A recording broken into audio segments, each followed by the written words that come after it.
La red social TikTok promete desafiar una posible prohibición de su aplicación en Estados Unidos. En un memorando interno enviado a los empleados, la empresa afirma que tiene previsto recurrir a los tribunales si el proyecto se convierte en ley. TikTok se ha opuesto públicamente al proyecto de ley, alegando que vulnera los derechos de la primera enmienda. Y aunque los partidarios argumentan que la ley es necesaria para proteger la seguridad y también los datos personales de los estadounidenses, pedir que no se apruebe ninguna ley que coarte la libertad de expresión en Estados Unidos podría ser el origen de una posible controversia. Así es, Pau, y sobre esto vamos a conversar con el abogado constitucionalista Ángel Leal. Bienvenido, abogado, gracias por estar con nosotros. Cómo no. Buenas tardes, Eduardo, Paulina. Primero quisiera entender, si el Senado aprueba todo el paquete, ¿qué es lo que puede hacer Biden? O sea, ¿puede vetar, por ejemplo, la prohibición de TikTok, pero firmar la ayuda a Ucrania, Israel y Taiwán? ¿O si usa su veto, tiene que vetarlo todo? Tendría que vetarlo todo. No tiene un line item veto, que es a lo que usted se refiere, donde tiene la posibilidad de vetar partes de un proyecto de ley, pero no otras partes. En este caso tendría que vetar la totalidad de la ley.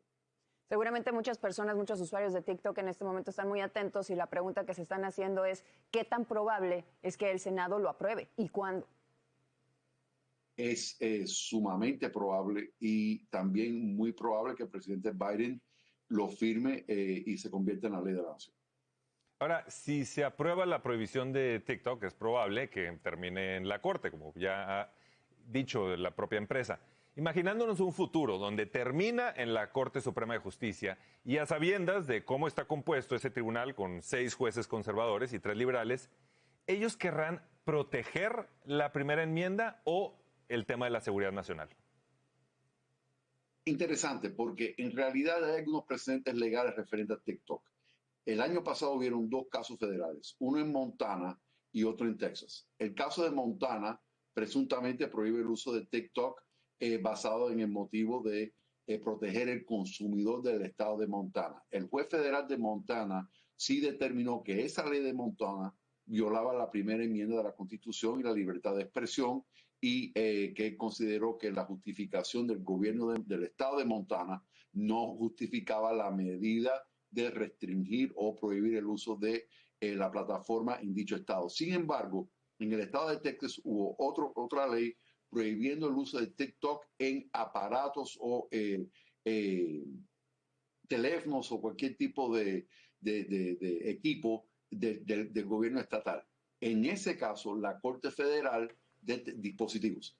En ese caso, la Corte Federal determinó que la prohibición de TikTok en dispositivos del estado de Texas era constitucional.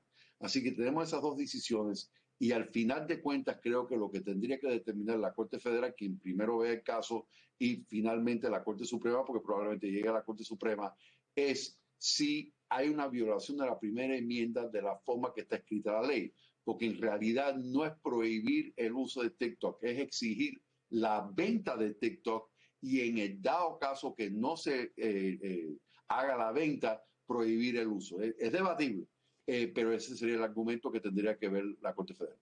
Y ahí es donde radica la polémica, porque la venta sería justa, por así decirlo, para el gobierno estadounidense siempre y cuando los compradores sean originarios de este país. ¿Por qué hay tanto interés por la información que circula en TikTok? Porque seamos honestos, la información personal está ahí, también la pueden obtener de parte de otras aplicaciones y lo hemos notado. Si una persona ingresa sus datos, posiblemente estará recibiendo llamadas con muchísimas compañías sin haber siquiera contactarlas.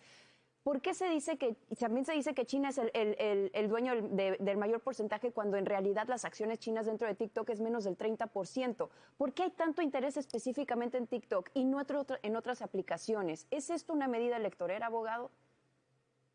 No, creo que esto es una medida bipartidista y creo que lo es porque en las otras plataformas, indiscutiblemente, el uso de la información del usuario es comercializado, indiscutiblemente.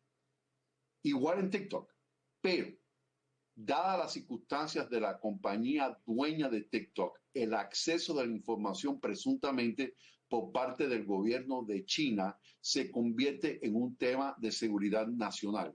Y ahí es donde presuntamente hay la diferencia entre TikTok y las otras plataformas, porque más allá del uso de la información de los usuarios para motivos comerciales, también hay la posibilidad del uso de la información con motivos que tendrían que ver con la seguridad nacional del país.